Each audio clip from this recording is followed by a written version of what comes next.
Totoo pala kapag may edad ka na, saka mo lang ma-realize ang ganda ng buhay nung bata ka pa. Noon simpleng saya lang sapat na. Laro sa labas, tawanan kasama ang mga kaibigan, at uwi sa bahay na pagod pero masaya. Wala pang mabibigat na problema, wala pang responsibilidad na kailangang buhatin araw-araw. Ang iniisip mo lang noon kung anong laro ang susunod at kung anong oras kakakain. Pero habang tumatanda tayo, saka natin naiintindihan na hindi pala madali ang buhay.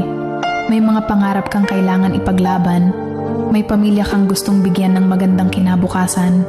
Doon mo marirealize na ang mga simpleng araw noong bata ka ay mga panahong hindi mo na mababalikan. Pero pwede mong gawing inspirasyon para mas lumaban.